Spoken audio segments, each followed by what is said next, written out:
Most people think that you need thousands and thousands of dollars to start selling on Amazon, but the reality is you do not. Having more money is always nice, but I started my Amazon business with $1,500 and now I've sold over $4 million on Amazon. So in this video, I'm gonna be breaking down some strategies that you can use if you're a low capital Amazon seller, meaning that you only have a couple $1,000 or even less. I'm gonna show you how to get started on Amazon, even on a strict budget. And like I said, this is something I'm super passionate about because I started selling on Amazon as a broke college kid and I've been able to do pretty well for myself. So I wanna show you how to do the same exact thing. But if you guys are brand new to the channel, my name's Warner Fields from Fields of Profit. I'm a full-time 7-figure Amazon seller. I'm super excited to get into these methods with you guys. So without further ado, let's just go ahead and jump into it.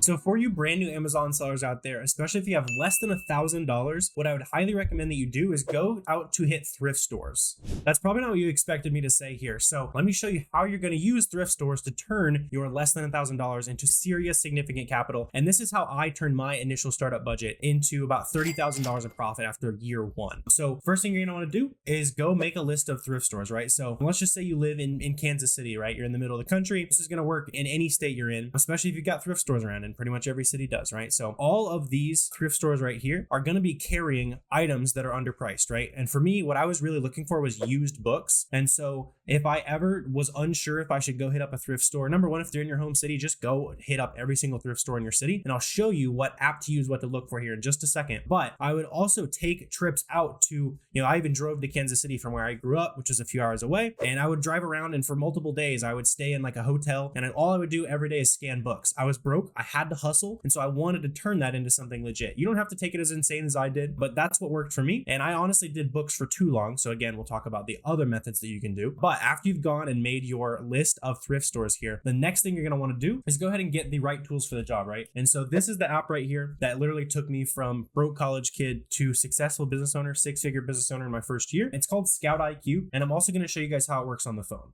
So when you're actually going out to these thrift stores, again, you're going to use that app called Scout IQ. And then on the phone here, all you have to do is press the scan button in the bottom right corner. I've got a Chinese textbook here from when I was in college a couple years ago, but I'm just going to go ahead and scan the barcode here. And when we do that, this app tells me the exact number of profit that I would make if I sold this book. I can also kind of click some different options here. So see if I sold it for a different price, what might happen. You can also see exactly how fast that this book is selling with the E-score. That's basically how many days within the last 180 days has it sold on. Not necessarily 48 sales, but 48 of the last 180 days this book has sold. So probably the most recent, days where we had textbook season, right? So it's probably a pretty popular book right now, right? So we can see that this book's going for $20 in used condition over there on the left. It's going for $40 over on the right in new condition. And if we sell this book for $20, which is very reasonable, we're going to make $7.50 in profit. And so I would literally go around to these thrift stores. If you guys don't have very much money at all, start hitting up these thrift stores and just go start looking for used books. I particularly was focused on used books, but I would also be on the lookout for, VCR players, DVD players, old video games. The video games you can also scan with that app I just showed you guys there. And any of those things that looked like they would be profitable, especially those old DVD players, VHS players, you'd be surprised how expensive some of those are. And I even found a photo scanner that I found for $4.50, and then I sold it on Amazon for over $450. That's not typical, and it was just because I was out there putting in the reps. So if you guys do end up checking out Scout IQ, doing any book selling of your own, if you go through the link below, you get an extended free trial. That helps me out a little bit. But I also want to talk about what went wrong for me, right? Like I said, I made $30,000 in profit doing this business selling used books, but I shouldn't have done it for so long. And if you're in the boat where you've got $1,000, maybe $2,000, selling used books might not be the best route for you because you can invest your money a little bit faster. And what might be best for you is something called retail arbitrage. So if you don't have a ton of money, but it doesn't sound like your jam to drive around to thrift stores and scan books, I totally understand that. You can jump in with retail arbitrage. So something I did recently was just driving out to Marshall's, Ross, Nike outlets, Adidas outlets, anything like that, where you can find, almost clearance priced items out in the wild. And then you're just going to whip out the SellerAmp app. And let me show you what that'll look like. Just like we were finding those thrift stores, go ahead and make yourself a list of Marshall's, Ross, other discount stores. And then you're just going to go ahead and pull out our app, SellerAmp here. You can shake it to start scanning a product. And here, I'm just going to scan something I had laying around the house here. You can see these Pokemon cards here in this case. They're selling about 6,000 times a month. We can see that right there. We can also see that the current sale price is $19.90. So let's just say you found it on the shelf, it was $8 or something like that. It would tell you how much profit you're going to actually make on this item. And the other super important part, the reason why you want to use SellerAmp for new items is because you can use the charts feature here. You can also see the fee breakdown, all that kind of stuff. I like the other app for used books. I like SellerAmp for everything else. And on this case here, we can see the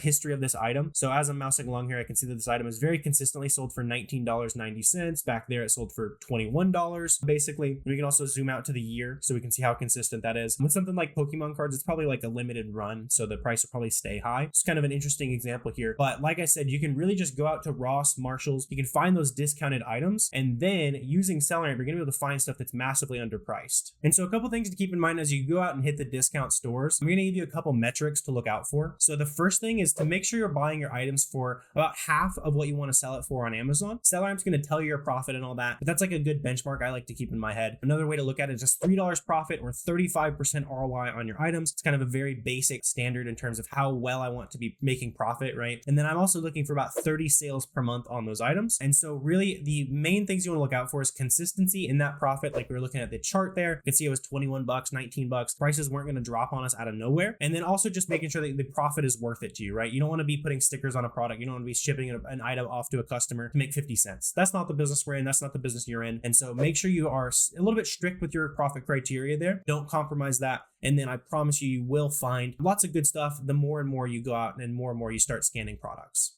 And if retail arbitrage still isn't for you, then I would recommend looking into something like online arbitrage. This is what I do. This is how my business does about $200,000 a month. I'm just buying name brand stuff on Petco.com, Walmart.com. So I just wanted to show you a quick example here. And so you can see that these filters are about $5 each. We can get them buy two, get one free here. And so for two of these filters, I'm going to be paying about $6.60. Over here on Amazon, that same exact product is selling pretty consistently, like I was talking about, at least $16.50. It was like $16 in the past. It was almost $20. And so if we're paying $16 or $6.60 basically, we're gonna make $3 profit, almost 50% ROI every time this item sells. And these are the types of products that I sell the majority in my business. And the reason that it's not the best way to get started if you only have $1,000, maybe even $1,500 somewhere in there, is because you're gonna need money to actually buy these products, right? The benefit of going out and hitting these thrift stores, going to discount stores, you're going to get massively discounted pricing. And so if you want to grow quickly, you should be going to thrift stores. You should be going to Marshalls, Ross, whipping out the SellerAmp app, all that good stuff. But if you'd rather scale your business from home, you'd rather be a little bit more systematic about it, you are going to grow slower because you don't have very much money if you're watching this video. You can stick to products like these, but you can see the immediate problem, right? Is that we're making 50% ROI on this. The kind of stuff you'll find at the discount stores, you'll be making like 50%,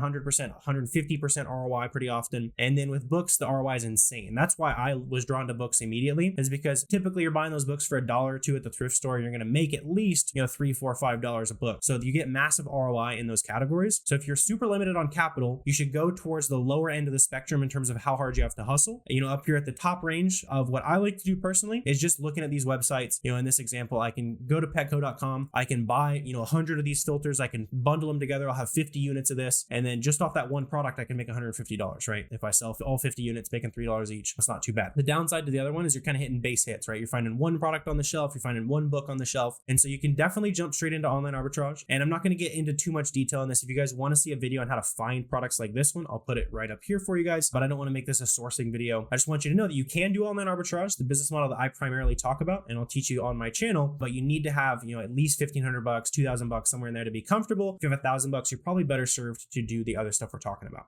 And just to give you that last piece of the puzzle as well, in terms of shipping these products off to Amazon, if you don't have very much money as a new seller, you should be using merchant fulfillment as much as possible. And the reason for that is when you buy an item, let's say you go out to Marshalls, you find a profitable shoe or something like that, you could list it on Amazon that exact day. And what I like to do, what most people do, is FBA, where we ship it off to the warehouse, they take care of it, they ship it out to the customers, which is great, saving me a lot of time, but it's going to cost you in lead time, right? So if you go out to Marshalls, you get that shoe, you can list it the same day. By the end of the day, someone will have bought it, especially if it's a fast seller, right? I've even listed an item in the store and sold it while I was still in the store, while I was in my cart. I hadn't even bought it yet. There's a lot of speed that comes with these business models. And even if you do online arbitrage, I would highly encourage you to do a lot of merchant fulfillment, because you can turn your money over at least twice as fast. With FBA, it's going to take anywhere from 2 to 4 weeks for you to start making sales after you ship it into Amazon. With merchant fulfillment, like I said, you can make sales the exact same day you find the product. And so that's going to make your money move faster. It's going to make you compound that money faster. So if you're that guy or girl, you've only only got 2,000 bucks, 1,000 bucks. You should do as much merchant fulfillment as possible, especially as I'm making this video during back to school season with Christmas coming up. So there's gonna be a ton of opportunity for fast selling products you guys can source, especially if you're doing one of the arbitrage business models. There's gonna be a ton of opportunity for fast sellers. You can go list them, ship them straight to the customers. You get your money at least twice as fast, reinvest it, and you can see how that snowball keeps going. Like I said, I had 1,500 bucks. Now we can spend hundreds of thousands a month on product, and there's really nothing that's holding us back in terms of capital anymore. After selling on Amazon for about 6 years now, I can honestly tell you that these would be my first 3 steps, and these are gonna be your takeaways for today's video. If you really want to get out there, you're willing to put in the work, say you got 1,000 bucks to your name, the first thing you should do is go start hitting thrift stores. It's gonna be hard work, but you should do it for a few months, and then after a few months, you should be able to turn that 1,000 bucks into 2, 3, maybe even up to $5,000, depending on the type of books you find, how fast they sell, all that good stuff. Once you have 3,000, 2,000 bucks or so, I would jump straight into online arbitrage, do as much merchant fulfillment as possible, and then that's going to teach you so much, right? So go ahead and hit the books, go ahead and hit the Marshalls, whatever you want to do as that low cost method. Start merchant fulfilling as much of those products as possible, and then once you have 2,000 to 3,000 bucks, jump into online arbitrage, start doing some reverse sourcing, which is something we talk about a ton on the channel. It's the cheapest way to get started in arbitrage, and I really hope you guys take action on this video, right? I can sit here and tell you exactly what to do, and the reason why is because very few people are actually going to take action on this video. So prove me wrong, go take action, even if you don't have a ton of capital as an Amazon seller. Let me know if you guys have any questions, comments, anything like that. Feel free to drop those down below. I'm always happy to answer those for you guys. You can also go ahead and check out our completely free Amazon seller Discord community with the link down below. I'll also go ahead and email you a 30-minute step-by-step guide when you do go ahead and punch your email in there. But I really appreciate you guys watching this video, and I will see you next time.